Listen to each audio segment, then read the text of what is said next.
প্রিয় দর্শক, আসসালামু আলাইকুম। আশা করি আপনারা সকলে ভালো আছেন, আমিও ভালো আছি। প্রিয় দর্শক, জামাতের বহিষ্কৃত এমপি গাজী নজরুল ইসলামের যে ভিডিও, সেটা তো আপনারা দেখছেন। পাশাপাশি রিসেন্টলি বিএনপির পানি সম্পদ প্রতিমন্ত্রী ফরহাদ হোসেন আজাদের আরেকটি লিঙ্ক ভিডিও ভাইরাল হয়েছে এবং সেটার পর বিএনপির লোকেরা ঠিক একইভাবে এআই দাবি করলো যে এটা এআই ভিডিও হ্যানতেন, এবং কি প্রতিমন্ত্রী আজাদ নিজেও এটাকে এআই দাবি করলো, এবং কি মিডিয়া এটাতে এআই দাবি করলো। সবচেয়ে আশ্চর্যজনক ব্যাপার, পরবর্তীতে অবশ্য ডিসেন্ট তারা বলল যে না, ভিডিওটা আসল এআই না।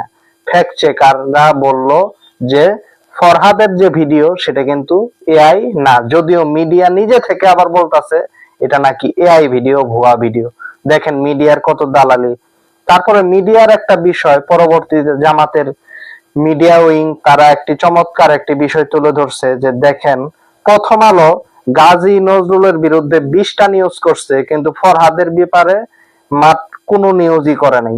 কালের কণ্ঠ ফরহাদের পক্ষে একটা নিউজ করলো, গাজী নজরুলের ব্যাপারে 23টা নিউজ করছে, বুঝেন। সমকাল গাজী নজরুলের ব্যাপারে 22টা নিউজ করছে, কিন্তু ফরহাদের ব্যাপারে কোনো নিউজই করে নাই। গাজী নজরুলের ব্যাপারে ডেইলি স্টার 15টা নিউজ করছে, কিন্তু ফরহাদের ব্যাপারে একদম শূন্য, কোনো নিউজই করে নাই। তারপরে আজকের পত্রিকা তারা গাজী নজরুলের ব্যাপারে 20টা নিউজ করছে, কিন্তু ফরহাদের পক্ষে একটা নিউজ করছে, এছাড়া কোনো নিউজ করে নাই। আমার দেশ 20টা নিউজ করছে গাজী নজরুলের ব্যাপারে, কিন্তু ফরহাদের ব্যাপারে একটা। তো মিডিয়ার দেখছেন কি অবস্থা। অর্থাৎ গাজী নজরুলের যে ভিডিওটা ভাইরাল হয়েছিল, তখন মিডিয়াতে প্রচুর হাই পড়ছিল এবং এটাকে তখন আসল দাবি কইরা আরো গাজী নজরুলের বিপক্ষে মিডিয়া টায়াল হয়েছে। কিন্তু এখন আচ্ছা, গাজী নজরুল অন্যায় করছে, তারপরেও তাকে জামাত বহিষ্কার করছে, মানলাম। এখন ফরহাদ, তিনি পানি সম্পদ মন্ত্রী, তার ব্যাপারে মিডিয়া দেখেন ভিডিওটা কিন্তু আসল, ফ্যাক্ট চেকাররা বলতেছে এটা আসল, যে আই না, অথচ মিডিয়া এটা দাবি করলো ভুয়া। আবার মিডিয়া কিন্তু এটা নিয়ে নিউজ করলো না, যখন দেখলো যে আসল, তখন কিন্তু এত হাইপ তুললো না কেন? কারণ ক্ষমতা, ওই যে সরকার। এভাবেই মিডিয়া কিন্তু চাটাচাটি শুরু করছে। আর পাশাপাশি গাজী নজরুলকে তো জামাত বহিষ্কার করছে, কিন্তু ফরহাদ উল্টা ছাপাই গায়, এবং কি হুজুররা দেখলাম গাজী নজরুল নিয়ে কত লাফালাফি, কত ফতোয়া। অথচ ওলামা দল বিএনপি তারা আবার মিছিল করে ফরহাদের পক্ষে যে এটা এআই ভিডিও। আর বেটা গর্দব, মোবাইল চালাইলে বুঝ যে ফ্যাক্ট চেকাররা বলছে এটা এআই না। এবং কি মেয়ের পরিচয় পাওয়া গেছে, ওই মেয়ের নাম হচ্ছে মারিয়া সরকার এলিন। সে নিজেকে উপস্থাপক হিসেবে দাবি করছে। আচ্ছা, এআই যদি হয় তাহলে মাইয়ার পরিচয় পাওয়া গেল কেমনে? মাইয়ার নাম মারিয়া সরকার এলিন, এবং এটা নিয়ে নিউজ টিউজও কিছুটা হয়েছে যে মেয়েটার পরিচয় পাওয়া গেছে। তাইলে তাহলে ফরহাদ যেই কাজ করলো, আচ্ছা গাজী নজরুল খুব খারাপ, ভালো কথা, তাহলে ফরহাদ যেই কাজ করলো, ফরহাদ কেন এখন বহিষ্কার করেন না?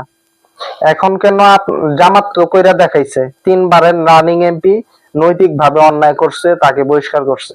আপনারাও করেন।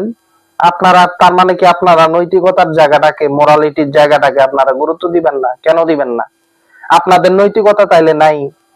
নাই তাইলে তাইলে আপনাদের সাথে এটা জামাতের তাইলে একটা পার্থক্য থাকলোই। কারণ জামাত তাইলে নৈতিক ভাবে শক্তিশালী একটা দল বিদায় সে আঘাত জেনে পাইছে, সে পাল্টা আঘাত করছে। কিন্তু আপনারা তাইলে আর পার্থক্য, আপনারা যোজন যোজন পিছায় তাইলে এই জায়গায় যে আপনাদের নৈতিকতা নাই, যেটা জামাতের আছে, অবশ্যই তাইলে পার্থক্য আছে। আবার এআই দাবি করছেন। আপনারাও তো জামাতি ইসলামের কিছু লোকের মতোই ওই পথেই হাঁটলেন, যে এআই দাবি করেন। কেন দাবি করলেন এআই? তাহলে মেয়ের পরিচয় পাওয়া গেল কেমনে? আর মিডিয়া এটারে নিয়ে এআই, মিডিয়ার দেখেন কেমন শয়তানি। আমি এই জন্যই তখন গাজী নজরুলকে কিছুটা ডিপেন্ড করছিলাম মিডিয়ার বিপরীতে দাঁড়ানোর জন্য, বুঝছেন, এছাড়া অন্য কিছু না। দেখেন না, গাজী নজরুল ধরার পর আমি আর কোনো কথা বলি নাই, কিন্তু মিডিয়ার দেখেন কি দ্বিচারিতা। জামাতের গাজী নজরুলের ভিডিও ভাইরাল হয়েছে, সেটা নিয়ে কত নিউজ হাইপ তুলছে, হাইপ। কিন্তু এখন যে বিএনপির ধরা খাইলো, এটা নিয়ে কোনো কথা নাই, কোনোই নাই। কারণ ওই যে ক্ষমতা চাপতেইব, মিডিয়া নিজেই তো স্বাধীন থাকতে চায় না, মিডিয়া ক্ষমতারে চাপতে চায়, ক্ষমতার পা চাটতে চায় মিডিয়া। তাহলে স্বাধীন কিসের? মাহফুজ আনাম খালি মুখে স্বাধীন সাংবাদিকতার গল্প কয়, কিন্তু মাহফুজ আনামদের মতো দালালরা এগুলিই করে। তো প্রিয় দর্শক, আজকে এই পর্যন্তই। আল্লাহ হাফেজ।